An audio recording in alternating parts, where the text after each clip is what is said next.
The rain poured relentlessly as Adrian Cross stepped into the Golden Fork, his flagship restaurant. The place had been his pride and joy, a culinary haven where flavors danced and memories were made. But lately, something felt off. The glowing reviews and steady profits couldn't mask the gnawing feeling that he'd lost touch with the soul of his creation. Adrian had always believed in staying connected to his roots, even as his empire grew. Tonight, he wasn't the celebrated chef and restaurateur. Tonight, he was just another customer, dressed in a nondescript jacket and a beanie pulled low over his face. He slid into a corner booth, his eyes scanning the room. The restaurant was alive with chatter, the clinking of glasses, and the hum of satisfied diners. Yet, Adrian's attention was drawn to two teenagers sitting a few tables away. Their hushed voices carried an urgency that made his stomach tighten. "Do you think he'll even show up?" one boy whispered, his voice trembling with anxiety. "He has to," the other replied, his tone sharper. "Mom said this is where he always comes. If we don't find him tonight, we might never get the chance." Adrian's heart skipped a beat. Who are they talking about? He kept his head down, pretending to study the menu, but his ears were tuned to their conversation. "What if he doesn't care?" the first boy asked, his voice barely audible. "What if he just ignores us like he ignored Mom?" "He won't," the second boy snapped. "Not if we make him listen." Adrian's hands clenched around the menu. Their words were too pointed, too personal. He couldn't shake the feeling that they were talking about him. But why? What had he done to warrant such bitterness? The waitress approached, her smile warm but mechanical. "Can I get you something to drink?" "Just water, please," Adrian replied, keeping his voice low. He needed to stay unnoticed, at least for now. As the waitress walked away, Adrian strained to hear more of the boys' conversation. Their words were fragmented, but the anger in their voices was unmistakable. "Mom said he ruined everything," the second boy muttered. "If it weren't for him, we wouldn't be living like this." Adrian's chest tightened. Ruined everything? He couldn't think of anyone he'd wronged so deeply. Sure, he'd made tough decisions over the years, letting go of underperforming staff, cutting ties with unreliable suppliers, but nothing that would justify this level of resentment. The waitress returned with his water, and Adrian ordered the house special without really thinking about it. His mind was elsewhere, replaying the boys' words over and over. Who is their mother? What did I do to her? Unable to sit still any longer, Adrian decided to take a risk. He stood and walked toward the boys' table, his heart pounding. "Hey," he said, forcing a casual tone. "I couldn't help but overhear. Are you two looking for someone?" The boys froze, their eyes wide with a mix of fear and defiance. The older one, a lanky kid with messy brown hair, glared at him. "Why do you care?" Adrian held up his hands in a gesture of peace. "I just thought I might be able to help. If you're looking for someone, I know this place pretty well." The boys exchanged a glance, and the younger one, a freckled kid with a nervous demeanor, shrugged. "We're looking for Adrian Cross," he said quietly. "Do you know him?" Adrian's breath caught in his throat. "They're looking for me." He forced a smile. "Yeah, I know him. Why are you looking for him?" The older boy's eyes narrowed. "Because he ruined our mom's life. She used to work for him and he destroyed her career. Now we're stuck in this crappy apartment, and it's all his fault." Adrian's stomach churned. Who is their mother? He searched his memory, but no names came to mind. "What's your mom's name?" he asked carefully. "Clara," the older boy said, his voice trembling with anger. Clara Bennett. The name hit Adrian like a punch to the gut. Clara Bennett, a talented sous chef who had worked for him years ago. She'd been full of passion and creativity, but she'd left abruptly, and he'd never understood why. Now, hearing her name from her son's lips, Adrian felt a wave of guilt crash over him. "I need to talk to your mom," he said, his voice firm. "Can you take me to her?" The boys hesitated, but after a tense silence, the older one nodded. "Fine. But if you hurt her again, I swear." "I won't," Adrian interrupted. "I just want to make things right." The boys led Adrian to a modest apartment complex on the outskirts of the city. The building was weathered, its paint peeling and its windows fogged with age. Adrian's heart ached as he followed them inside, the weight of his past mistakes pressing down on him. Clara Bennett opened the door, her eyes widening in shock when she saw Adrian standing there. "What are you doing here?" she demanded, her voice sharp. "I came to apologize," Adrian said, his voice steady despite the turmoil inside him. "Your boys told me what happened. I had no idea, Clara. I swear if I'd known." "If you'd known what?" Clara snapped, cutting him off. That you were stealing my recipes? That you were blacklisting me from every restaurant in the city? You knew exactly what you were doing, Adrian. Don't pretend otherwise. Adrian's stomach twisted. Clara, I never stole your recipes. And I certainly didn't blacklist you. I thought you left because you wanted to pursue other opportunities. Clara laughed bitterly. Other opportunities? You made sure there were no other opportunities. You took credit for my work, and when I confronted you, you made sure no one would hire me. I had to leave the industry entirely, Adrian. Do you have any idea what that did to me? To my family? Adrian's mind raced. He remembered Clara's departure, but he'd never understood the full story. Had he really been so blind? So selfish? Clara, I'm so sorry, he said, his voice breaking. I didn't realize. I never meant to hurt you. Clara's eyes filled with tears, but she quickly wiped them away. It's too late for apologies, Adrian. The damage is done. It's not too late, Adrian insisted. Let me make it right. Come back to the Golden Fork. I'll give you the credit you deserve. I'll make sure the world knows how talented you are. Clara hesitated, her emotions warring on her face. I don't know if I can trust you, she said finally. You don't have to, Adrian replied. But give me a chance to prove that I'm serious. Please. After a long silence, Clara nodded. Fine. But this isn't forgiveness, Adrian. This is a second chance. Don't waste it. Clara's return to the Golden Fork was met with mixed reactions. Some staff members were skeptical, while others were excited to see her back in the kitchen. Adrian worked tirelessly to ensure she had the support and recognition she deserved, and slowly but surely, the tension between them began to ease. Together, they created a new menu, blending Clara's bold, innovative ideas with Adrian's refined techniques.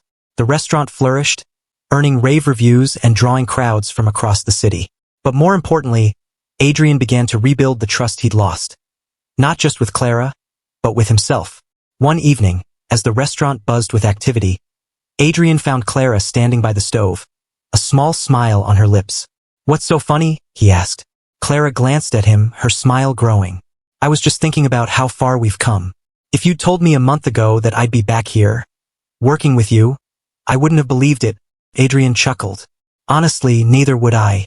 But I'm glad you're here. The place feels complete now. Clara nodded, her expression thoughtful.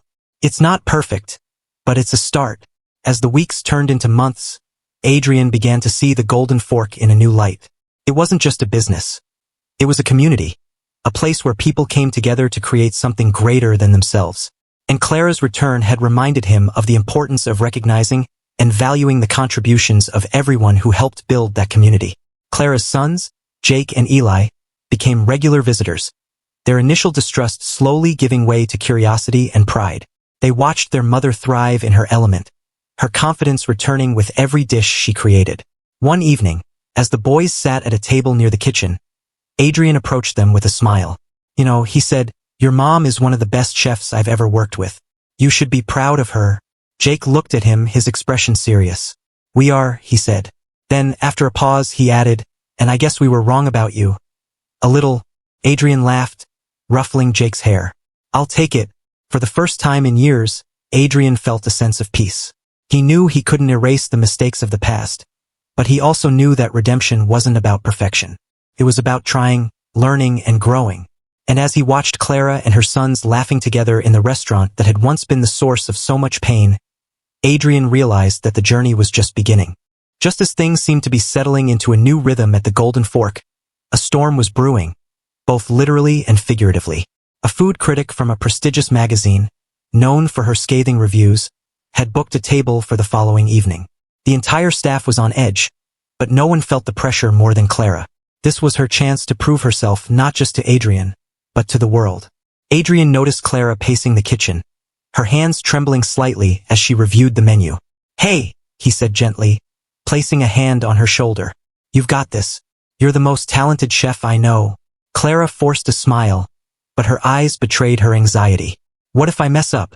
What if I'm not good enough? You are, Adrian said firmly, and I'll be right here with you every step of the way. The night of the critic's visit arrived, and the restaurant was packed. The air was thick with anticipation as Clara and Adrian worked side by side, their movements synchronized like a well-rehearsed dance. The first few courses went off without a hitch, each dish earning murmurs of approval from the diners. But then, disaster struck. As Clara was plating the main course, a delicate seared scallop dish with a saffron-infused risotto, she accidentally knocked over a container of truffle oil. The bottle shattered, its pungent aroma filling the kitchen. The risotto was ruined, and there was no time to start over. "We're out of saffron," Clara whispered, her face pale. "What do we do?" Adrian's mind raced. He glanced at the clock. They had less than 10 minutes before the critic's main course was due. Then an idea struck him. "We'll improvise," he said, grabbing a handful of fresh herbs and a block of aged Parmesan. "Trust me." Together, they whipped up a new risotto, infusing it with rosemary and thyme and finishing it with a generous shaving of Parmesan. It was a risk, but it was their only option. When the dish was served, Adrian held his breath, watching the critic from the kitchen. She took a bite, her expression unreadable. Then, to everyone's astonishment, she smiled. The next morning, the review was published. Adrian and Clara gathered the staff in the dining room, their hearts pounding as they read it aloud. "The Golden Fork is a revelation," the critic wrote. "Under the guidance of Adrian Cross and the brilliant Clara Bennett, this restaurant has transformed into a culinary powerhouse. The seared scallops with rosemary Parmesan risotto were a masterpiece. Bold, innovative, and utterly unforgettable. Clara Bennett is a name to watch." The room erupted in cheers, but Clara stood frozen, tears streaming down her face. "We did it," she whispered, turning to Adrian. "We actually did it." Adrian grinned, pulling her into a hug. "No, Clara, you did it." With the glowing review, the Golden Fork became the hottest reservation in the city. Clara's confidence soared, and she began experimenting with new dishes, pushing the boundaries of her creativity. Adrian, meanwhile, took a step back, allowing Clara to shine in the spotlight. It was her time, and he was determined to support her every step of the way.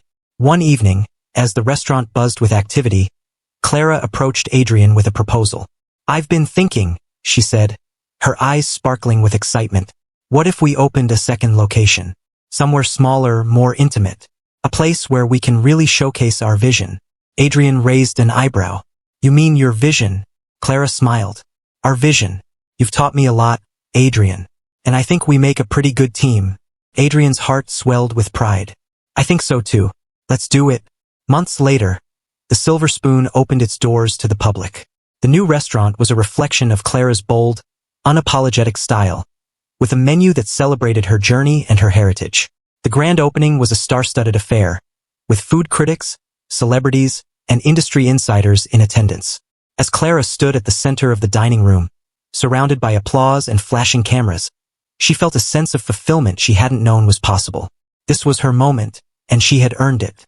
Adrian watched from the sidelines, a proud smile on his face. He had come a long way from the man who had once been so blinded by ambition. Clara had taught him the true meaning of success, not in accolades or profits, but in the connections we make and the lives we touch. Years later, the Golden Fork and the Silver Spoon were thriving, each with its own unique identity, but united by the bond between their creators. Clara and Adrian had become more than partners. They were family. And as they stood together, watching the next generation of chefs take the reins, they knew their legacy was in good hands. The journey hadn't been easy, but it had been worth it. Together, they had turned pain into purpose, mistakes into miracles, and a broken past into a bright future.